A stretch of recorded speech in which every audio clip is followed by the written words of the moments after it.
Even some of Saudi Arabia's staunchest defenders are tonight calling for a tough response by America if the Crown Prince is found to be connected to Khashoggi's murder.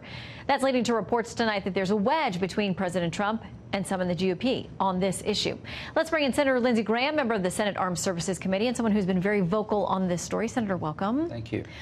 You've talked pretty tough about this. I mean, there's still a lot of fact-finding to do. What does your gut tell you? Because we know what some of your fellow lawmakers have said. Number one, the Crown Prince is 33 years old. There's a reason you can't run for president until you're 35. In this country? Yeah, in this country. He's been a wrecking ball. He put the Prime Minister of Lebanon under house arrest for a while. He put an embargo on Qatar and didn't tell anybody in the world about it. You know, one minute he's a visionary leader, the next minute he's putting women in jail who protest. The man killed in the consulate in Turkey was a critic of the Crown Prince. Are you convinced now that he is gone? He's been murdered? Oh, absolutely. You don't have to be Sherlock Holmes, my favorite line, to figure this out. He goes in the consulate, he never comes out. We have intel that Saudi Arabia, the Crown Prince, was annoyed with this guy. They lure him. Where did these 15 people come from that landed in Turkey, went to the consulate, and left?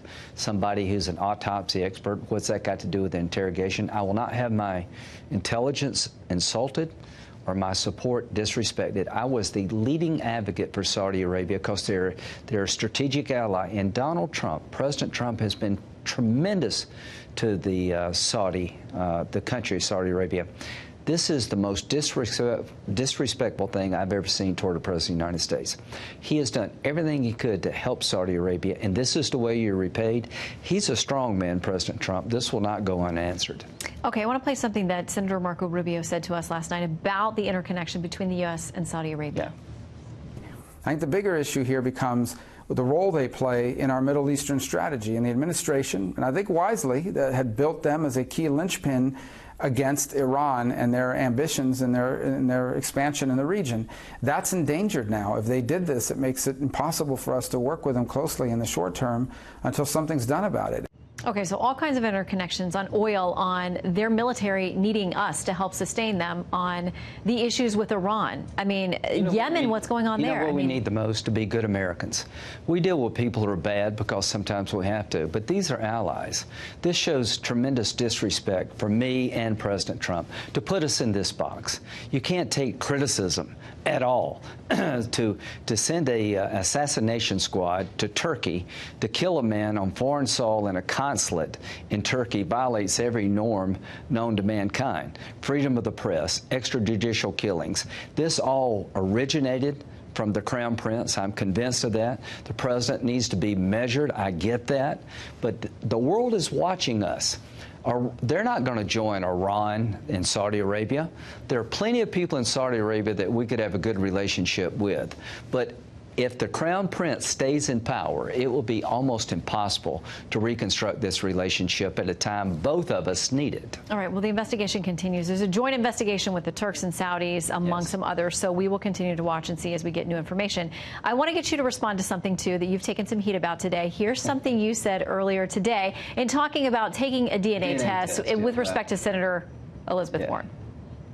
Come back in a couple of weeks and we'll take a look. We'll find out who you really are. I'll probably be Iranian. That'd be like terrible. Okay, you said probably like Iranian, and Brian followed up there, meaning you mean the leaders, not the people, but that offended a lot of folks. Well, Jamal I'm sorry if it did. Abdi, president of the National Iranian American Council, said this: if you dread the notion of Iranian ancestry and believe all Iranians are liars, you are hopelessly bigoted and unfit to serve in the U.S. Senate, where votes affect tens of millions of Iranians and millions more of Iranian ancestry in the diaspora. Well, if you know anything about me, name one person who's been a bigger defender of the Iranian people to fight back against their oppressor. It was a joke about, you know, I'm the Ayatollah's ancestor here. The Iranian people are brave and cultured. To my liberal friends who are offended by my statement, at least I didn't vote for an agreement that gave $150 billion to the man who kills Iranians in the street because they're demanding freedom and a fair election. I have stood with the Iranian people. I will continue to do so. I have nothing but contempt for the Ayatollah and his murderous regime. And it was a joke, and it was directed at the Ayatollah, not the Iranian people. So if you know anything about me, you're an Iranian dissident, I'm on your side. Will you let us know about the results of the test? I can't wait to tell you. You see, I've been told, I don't know if it's true, that my grandmother was part Cherokee Indian. So all I can say... Now, are you being facetious, or you mean this for real? I've been told that, but now I'm going to find out. Okay.